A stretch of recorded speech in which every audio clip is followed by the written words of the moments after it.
بسم الله الرحمن الرحيم الحمد لله رب العالمين والصلاة والسلام على سيد الأنبياء والمرسلين وعلى آله وصحبه أجمعين اللهم صل على سيدنا ومولانا محمد وعلى آل سيدنا ومولانا محمد وبارك وسلم أما بعد السلام عليكم ورحمة الله وبركاته.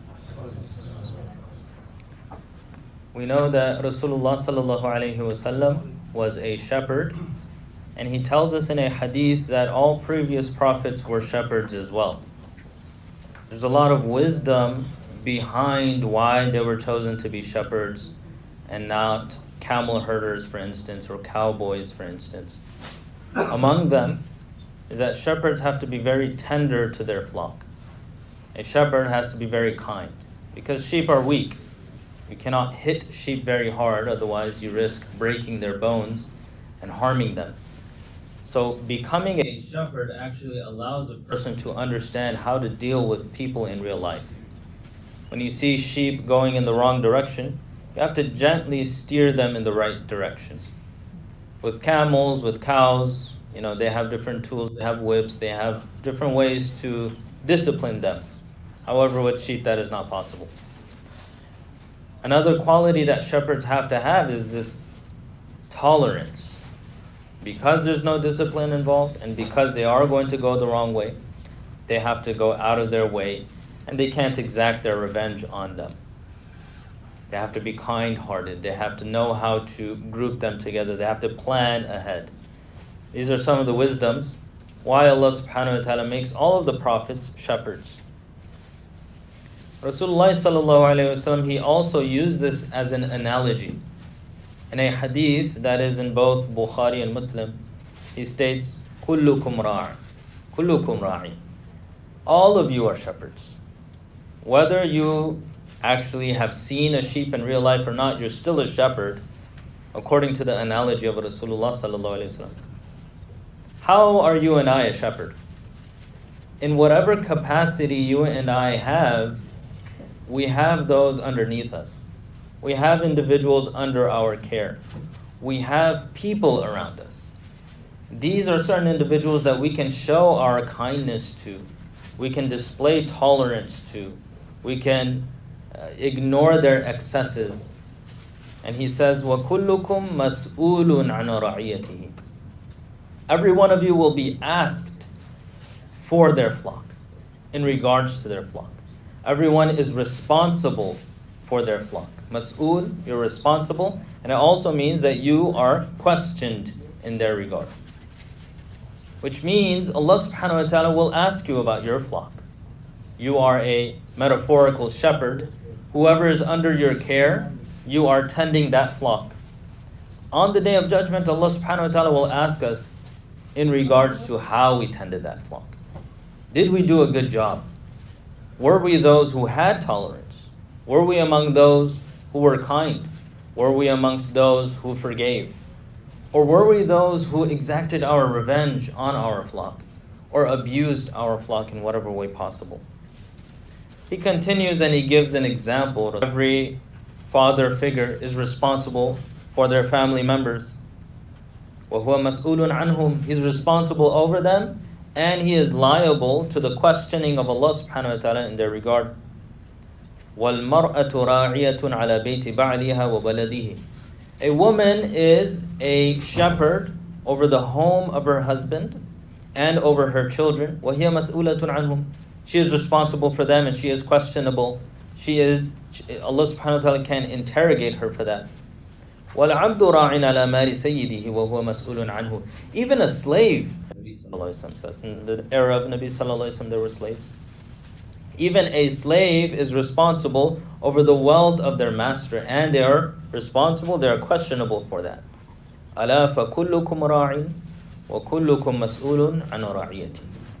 Thus, he says, every one of you is a shepherd, and you are going to be asked regarding your flock. In this very beautiful metaphor that Rasulullah sallallahu alaihi wasallam shares with us, we understand that we all have responsibilities.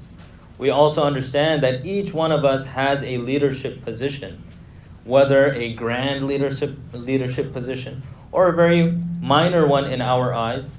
However, in the sight of Rasulullah sallallahu alaihi wasallam, in the commandments of Allah subhanahu wa ta'ala, we are all the same in the sense that we are responsible. In the sense that this is part of your test, part of your life that Allah subhanahu wa ta'ala is observing. Unfortunately, when we are given power, when we have a flock, that is usually when a person starts to oppress. When a person has power, when a person has authority, when a person has more than others in different regards, in different aspects, that is when you see arrogance starting to form in the heart. That is when you see the inclination of abuse. When you have the power to do so. It should be the other way around. What Rasulullah sallallahu alaihi wasallam is warning us in this hadith. He's saying you're responsible. Allah can ask you. Your position, your status, those beneath you, all of this is given to you from Allah subhanahu wa ta'ala, and He is going to ask you about it. But when we forget that, when we start thinking that it is due to my situation, due to my knowledge, due to my efforts, due to what I have put in, the effort that I have put in for decades, this is why I find myself in this position. That is when arrogance enters the heart. That is when we forget the blessing of Allah subhanahu wa ta'ala upon us. In reality, it's not from ourselves, it's from Allah subhanahu wa ta'ala. It's a position that Allah has given you and I. That is when abuse happens. Allah subhanahu wa ta'ala, He mentions this in the Quran in another parable in Surah Yunus, verse 12. وَإِذَا مَسَّ الْإِنسَانَ الضُّرُّ دَعَانَا لِجَنْبِهِ أَوْ قَاعِدًا أَوْ قَائِمًا. When difficulty comes to a human being, they call upon us. Allah is talking about humans will make dua to Allah. When we're in difficulty, we call upon Allah. Whether sitting, standing, lying on our sides, we become so desperate in all situations, we're crying out to Allah when we're in a state of desperation, when we have nothing. فَلَمَّا كَشَفْنَا عَنْهُ ضُرَّهُ مَرَّ كَأَن لَّمْ يَدْعُنَا إِلَى ضُرٍّ مَسَّهُ. However, Allah is saying, when we remove that difficulty from them, when we grant alleviation, when we grant a way out, when we give them security, then they act as if they've never been afflicted before. They get that arrogance, as if they were never in that desperate situation. كَذَلِكَ زُيِّنَ لِلْمُسْرِفِينَ مَا كَانُوا يَعْمَلُونَ. In this manner, shaitan beautifies to the oppressors. They oppress themselves by doing this. Shaitan beautifies them, their actions. What actions? Oppression. You can either oppress yourself or you can oppress others. But when we go into that state where we forget about those desperate situations that we were in, we forget about the blessings of Allah subhanahu wa ta'ala, we forget about the position that you and I enjoy as a gift from Allah subhanahu wa ta'ala, and He's actually testing us with it. That is when we become arrogant. That is when we forget what we went through, and that is when we act out in the incorrect way. Now Allah subhanahu wa ta'ala tells us time and time again, and Rasulullah sallallahu alaihi wasallam reminds us that you're going to be questionable for all of these things. You are going to be interrogated by Allah subhanahu wa ta'ala in the hisab, the reckoning. That is after we die, Allah subhanahu wa ta'ala is going to resurrect us, and He is going to tell us everything that we did, and He's going to ask us, why did we do it? This is mentioned in various ayahs in Surah Al-An'am, verse 94. Allah subhanahu wa ta'ala says, وَلَقَدْ جِئْتُمُونَا فُرَادًا كَمَا خَلَقْنَاكُمْ أَوَّلَ مَرَّةٍ. Today you come back to us the way we created you in the first place. Allah subhanahu wa ta'ala is talking about Yawm al-Qiyamah. You will come to us alone. You will have nothing. وَتَرَكْتُمْ مَا خَوَّلْنَاكُمْ وَرَاءَ ظُهُورِكُمْ. You will leave everything behind. Everything that Allah has given you in this life, you'll leave it behind. Your wealth, your clothing, your family, your achievements, everything gone. You will come to Allah subhanahu wa ta'ala just as He has created you, with absolutely nothing, not even the clothing that you and I enjoy. No money, no clothes, nothing. And Rasulullah sallallahu alaihi wasallam is very explicit, because his job is to deliver the message. And he says, and I will say, because this is what Rasulullah sallallahu alaihi wasallam says, to such an extent you will be resurrected with the foreskin that was removed from you, on your private parts. Everything, you will be as Allah first created you. Absolutely nothing. That is when Allah subhanahu wa ta'ala also states in Surah Al-Haqqa, verse 18, يَوْمَئِذٍ تُعْرَضُونَ لَا تَخْفَى مِنْكُمْ خَافِيَةٌ. On that day you will be presented before Allah subhanahu wa ta'ala, nothing will be hidden.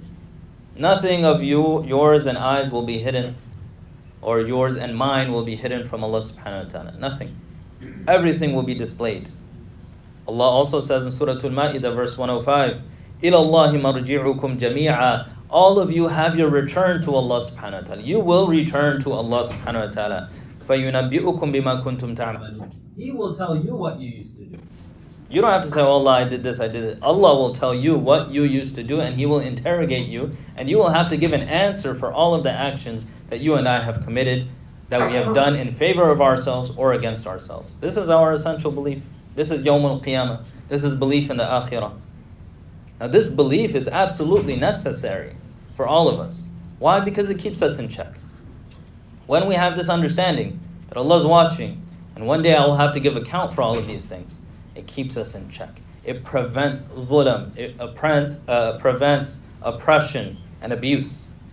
I want to talk about abuse. I went online. I found the American Psychological Institution.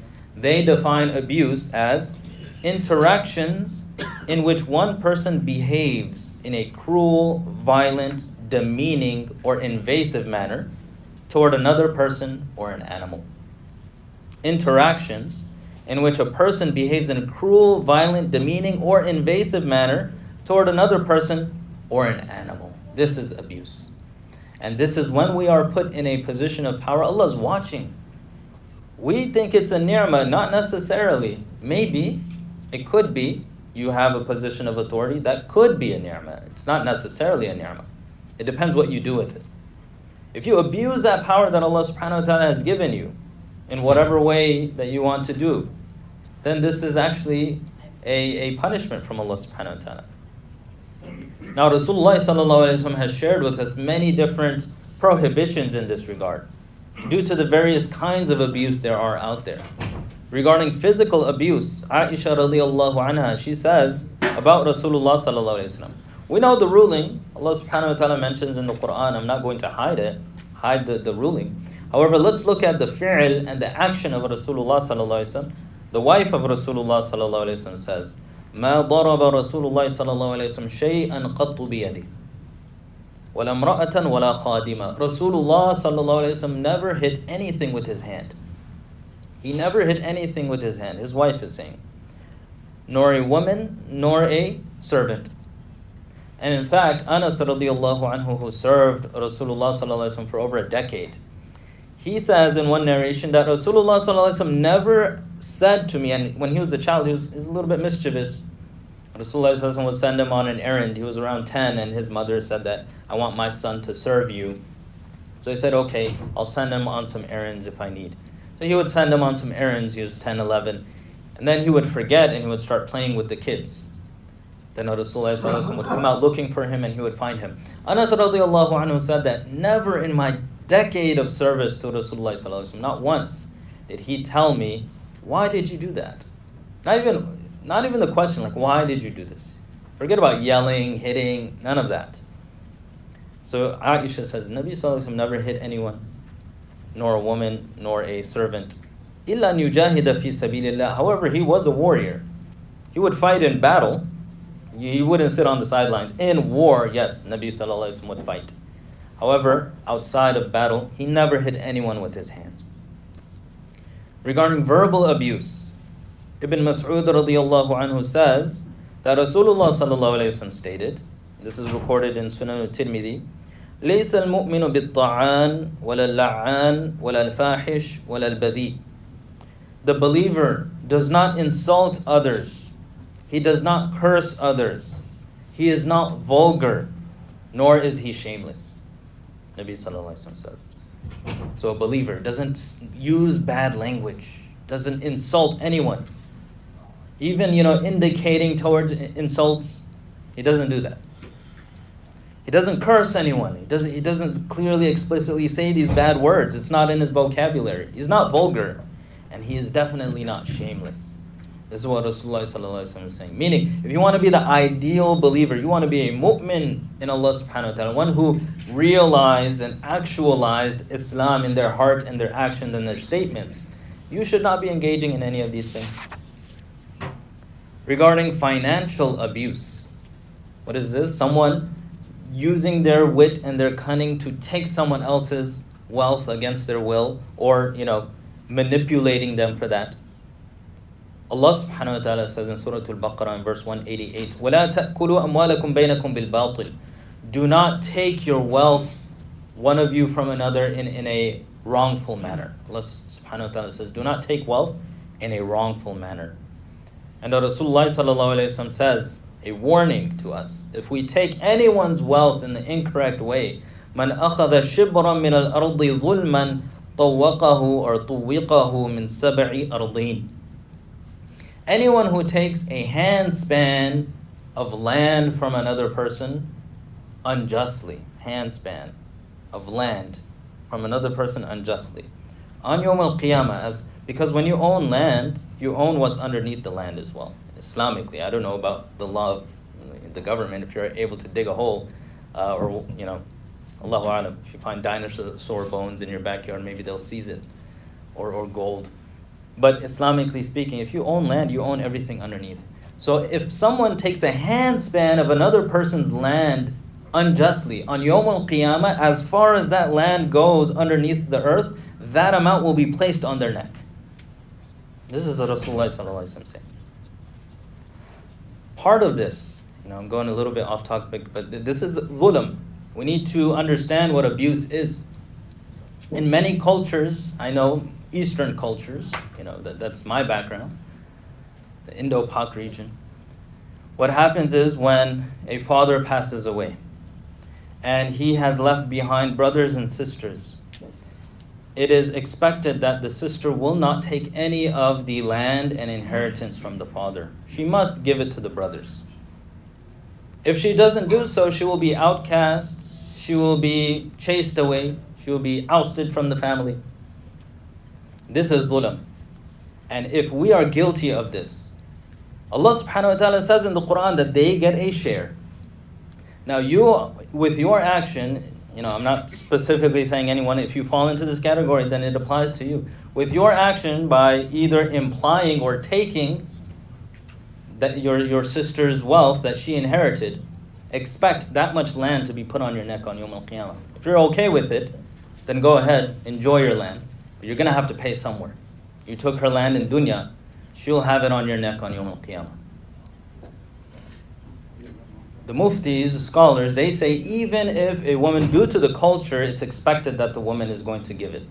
Even if she says, I don't mind, you can have the land. You're not allowed to take it still, due to the culture that was developed. So this is a warning. I've shared the hadith, now it's up to whoever has done that, if they were ignorant of it, rectify your affairs before it's too late. So these are the types of abuse that are out there. There's also spiritual abuse. When you have people in the position, a religious figure, such as I'm supposed to be one here, someone using that authority to get what they want, someone using their position, and this is the opposite of ikhlas. We are taught the first step in Islam is ikhlas. Do everything you do for the sake of Allah. No ulterior motive. Rasulullah sallallahu alaihi wasallam stressed this. Allah stresses this. And when we don't have ikhlas, this is when we overstep the boundaries. We start thinking, what can I do? How can I leverage this position that I have to get the most for myself? and take away from others. This is nothing short of being a monster. When we don't have ikhlas, when we do things for other than Allah, we become monsters. We seek Allah subhanahu wa ta'ala's protection from such things. Now, many of you will understand why I am mentioning this. There are some imams, etc. Things often, it's not the first time that it happened, that abuse from an imam occurs. Someone in a religious position who is supposed to uphold the highest level of morals, who has read the Quran, who understands the hadith, who shares guidance with the community. Such a person steeps below the worst of people. This is very dangerous for our societies. It also makes the general public lose reliance on the ulama. I remember over a decade ago, there was some scandal with some very famous scholar. A lot of people were saying, I can never trust a scholar again. Now this also should not be our attitude. We are commanded with husnul dhann, thinking good of people. So if I see one person acting out, it does not mean that everyone is going to be like that. However, we are not foolish people. Rasulullah sallallahu alaihi wasallam says, a believer is not stung from the same hole twice. A snake comes out of a hole or its den and it stings a person or it bites a person. A believer is one that it does not allow themselves to be hurt twice by the same means. So we put our guards up. However, we still have husnul dhann. Right? One thing I want to share, and inshallah I'll conclude with this, is that in our culture, in our society, we actually perpetuate these types of behaviors. When we say to a person that has been abused, when they reach out to us, and we say, don't make this public, don't let others know, that's the imam, you're going to lose, it's your word against his. This is incorrect behavior. And this is contrary to what Allah subhanahu wa ta'ala tells us in the Quran. If you have been abused, if you are hurt, if something happens, it is your right that Allah has given you. An imam does not hold a higher position than the masses. Yes, they have more knowledge. Maybe they're practicing more. But if they're abusing, they are not practicing more. They have not actualized Islam more than you. So it is not their right that you stay silent when an imam or a religious figure says something or does something or traps someone in a certain way. I want to allude as much as possible because I never personally like saying things like this outright, clearly giving the message is enough. Anyway, I'm going to finish with this and maybe a hadith after if I have enough time. Allah subhanahu wa ta'ala says in Surah An-Nisa, يا أيها الذين آمنوا كونوا قوامين بالقسط شهداء لله ولو على أنفسكم أو الوالدين والأقربين. O you who believe, be straightforward, stand up for justice for the sake of Allah. Be a witness for the sake of Allah subhanahu wa ta'ala, even if it be against yourself. If you have to bear witness over something that is true and it harms you, you must do so. Or if it harms your parents, or if it harms your relatives, you must do so. So when we see dhulam, when we see oppression, there is a zero tolerance to this in our deen. Now our culture is the opposite. The culture that we have created is this, what they say in Urdu, like Piri Muridi. He's a Hazrat, he's the great one, and I am absolutely nothing. He can do what he can step on my neck, he can do whatever he wants. This is too far. This is too much. We have respect, but if a person tears down their respect, they do not deserve our respect. Respect is earned. It is not something that should be demanded.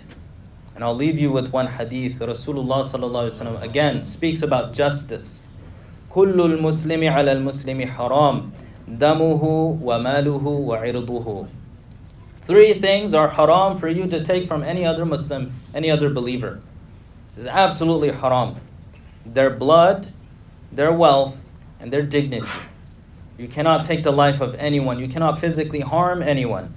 You cannot take the wealth of anyone. That is their possession given to them by Allah subhanahu wa ta'ala. And you cannot take anyone else's dignity if it is by physically harming or verbal harm or spiritual harm or mental harm. Whatever it is, this is haram in Islam. Nabi sallallahu alaihi wasallam is very explicit. Haram. Forbidden. We seek Allah subhanahu wa ta'ala's protection from acting out in an incorrect way. We seek Allah subhanahu wa ta'ala's protection when He gives us a position of authority, that we misuse it. We use it against what Allah subhanahu wa ta'ala wanted it for. We want Allah subhanahu wa ta'ala to bless us with these positions of authority, not test us with it. And we ask Allah subhanahu wa ta'ala to guide us. وصلى الله تبارك وتعالى على خير خلق محمد وعلى آله وصحبه أجمعين برحمتك يا أرحم الراحمين.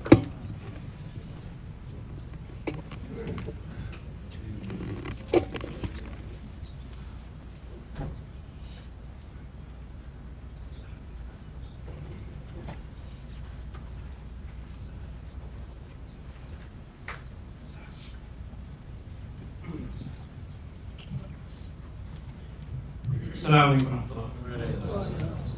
Bismillah, salatu wassalamu ala Rasulullah. Alhamdulillah, we have a few announcements. First, alhamdulillah, our community member, Brother Tanveer, he wanted to share their happiness.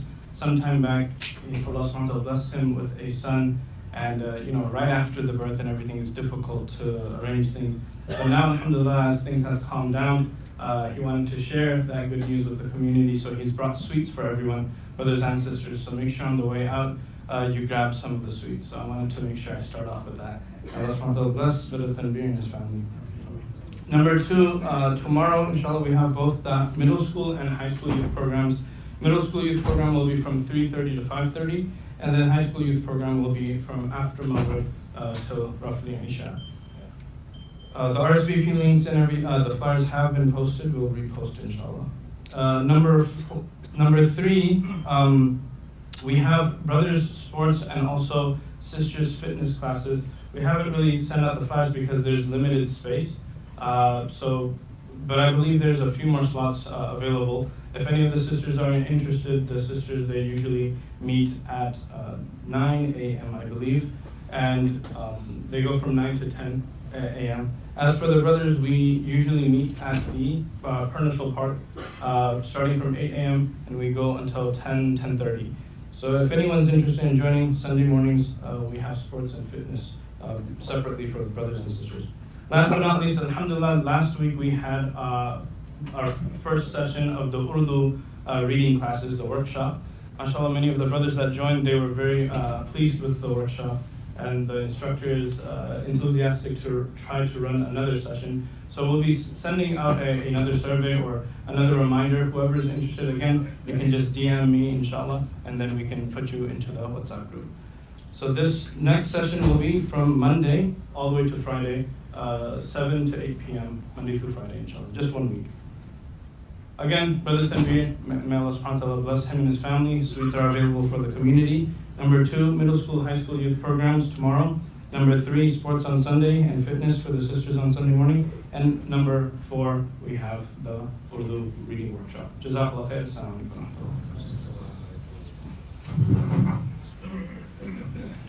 Assalamu alaikum wa rahmatullahi wa barakatuh. Brothers are really making it easy for me. Allah make it easy for you guys. So I'm talking to you guys are actually making the space, and I'm not seeing people are really mad about that. I'm really happy. And may Allah make it easy for you guys, inshallah. And I can also, we're really happy with the way things are going. Please, if you need help, definitely please contact us. We can help you. Masjid Uthman is reaching NU and all the artists out on Fridays. Please make it easy for us. May Allah make it easy for you guys. Assalamu alaikum wa rahmatullahi wa barakatuh. Next space now, please. There's more space in the front. I'm seeing brothers are sitting on the wall. Some brothers are going to the back to make wudu. We have to make space for those brothers that are taking wudu in the back, please. Jazakallah khair.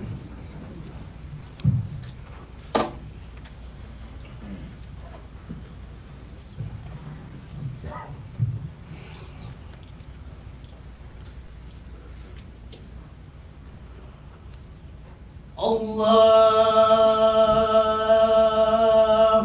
Akbar,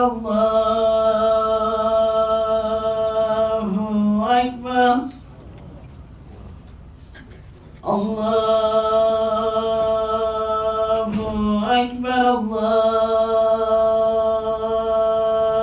Allahu Akbar. Ashhadu an la ilaha illallah.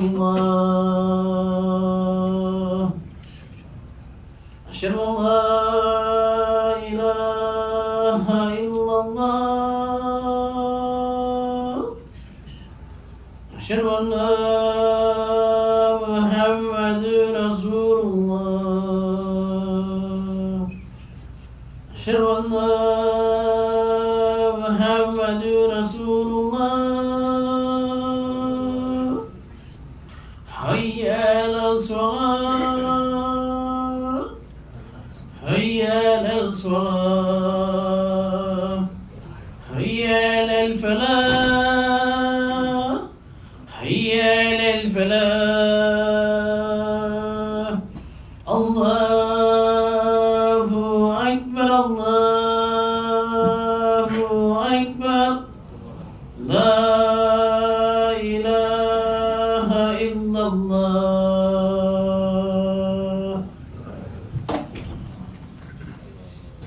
الحمد لله الذي غمر صفة عباده بلطائف التخصيص قولا وامتنانا وألف بين قلوبهم فأصبحوا بنعمته إخوانا ونزع الغل من صدورهم فظلوا في الدنيا أصدقاء وأخدانا وفي الآخرة رفقاء وخلانا ونشهد أن لا إله إلا الله وحده لا شريك له ونشهد أن سيدنا ومولانا محمدا عبده ورسوله صلى الله عليه وعلى آله وأصحابه الذين اتبعوه واقتدوا به قولا وفعلا وعدلا وإحسانا.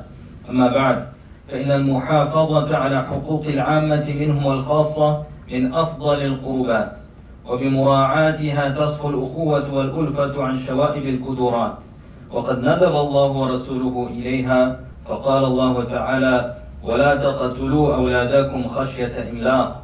وقال تعالى: ولهن مثل الذي عليهن بالمعروف. وقال تعالى: وبالوالدين إحسانا وبذي القربى واليتامى والمساكين والجار ذي القربى والجار الجنب والصاحب بالجنب وابن السبيل وما ملكت أيمانكم. وقد قال رسول الله صلى الله عليه وسلم: للمؤمن على المؤمن 6 خصال: يعوده إذا مرض، ويشهده إذا مات، ويجيبه إذا دعاه، ويسلم عليه إذا لقيه، ويشمته إذا عطس، وينصح له إذا غاب أو شهد. أعوذ بالله من الشيطان الرجيم، وإنك لعلى خلق عظيم.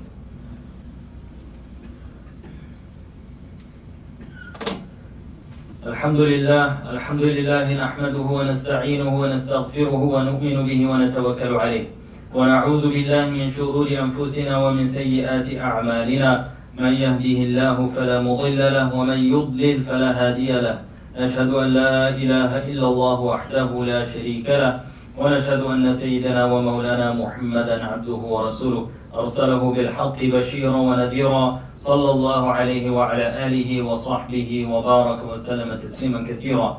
أما بعد، فإني أوصيكم ونفسي أولا بتقوى الله عز وجل والمواظبة على ذكر الله، ألا خير الكلام كلام الله، وأحسن الهدي هدي محمد صلى الله عليه وسلم، وشر الأمور محدثاتها، وكل محدثة بدعة، وكل بدعة ضلالة، وكل ضلالة في النار.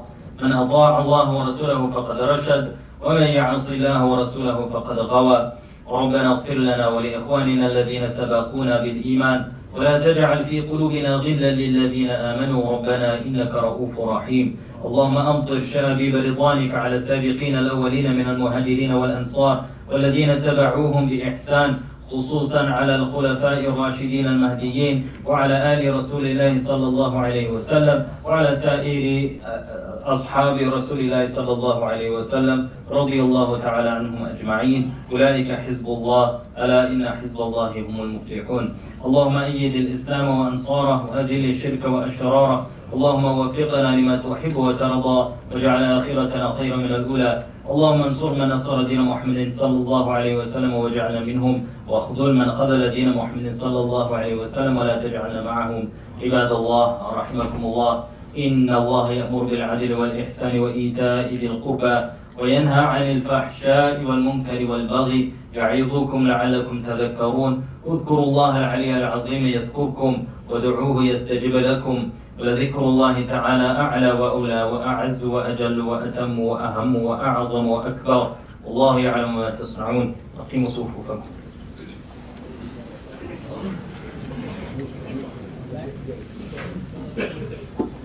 الله أكبر الله أكبر، أشهد أن لا إله إلا الله أشهد أن محمدا رسول الله حي على الصلاة حي على الفلاح قد قامت الصلاة قد قامت الصلاة الله أكبر الله أكبر لا إله إلا الله.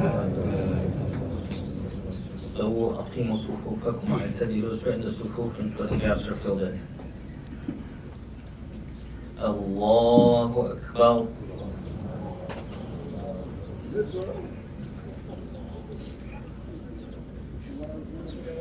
الحمد لله رب العالمين الرحمن الرحيم مالك يوم الدين إياك نعبد وإياك نستعين اهدنا الصراط المستقيم صراط الذين أنعمت عليهم غير المغضوب عليهم ولا الضالين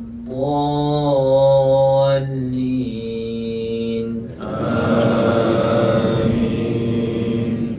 أفحسب الذين كفروا أن يتخذوا عبادي من دوني أولياء إنا أعتدنا جهنم للكافرين نزلا قل هل ننبئكم بالأخسرين أعمالا الذين ضل سعيهم في الحياة الدنيا وهم يحسبون أنهم يحسنون صنعا أولئك الذين كفروا بآيات ربهم ولقائه فحبطت أعمالهم فلا نقيم لهم يوم القيامة وزنا ذلك جزاؤهم جهنم بما كفروا واتخذوا آياتي ورسلي هزوا. الله أكبر. سمع الله لمن حمده. الله أكبر. الله أكبر. الله أكبر. الله أكبر. الحمد لله رب العالمين الرحمن الرحيم مالك يوم الدين إياك نعبد وإياك نستعين اهدنا الصراط المستقيم صراط الذين أنعمت عليهم غير المغضوب عليهم ولا الضالين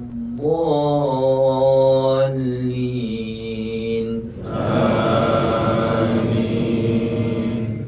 إن الذين آمنوا وعملوا الصالحات كانت لهم جنات الفردوس نزلا خالدين فيها لا يبغون عنها حولا قل لو كان البحر مدادا لكلمات ربي لنفد البحر قبل أن تنفد كلمات ربي ولو جئنا بمثله مددا قل إنما أنا بشر مثلكم يوحى إلي أنما إلهكم إله واحد فمن كان يرجو لقاء ربه فليعمل عملا صالحا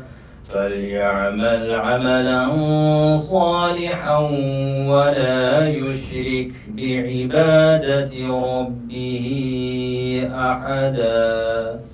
الله أكبر. سمع الله لمن حمده. الله أكبر.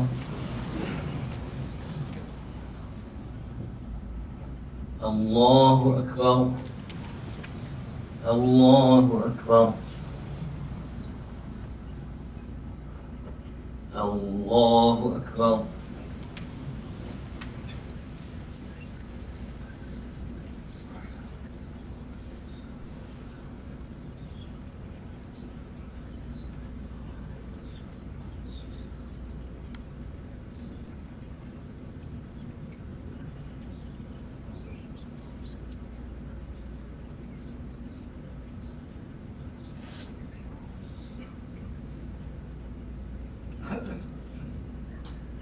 السلام عليكم ورحمة الله.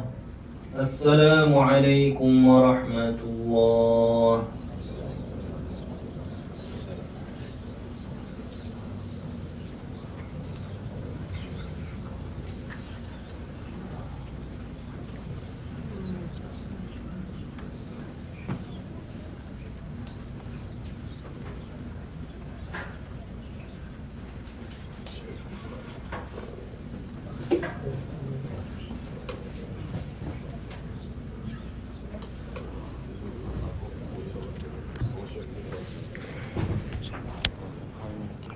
Let's see.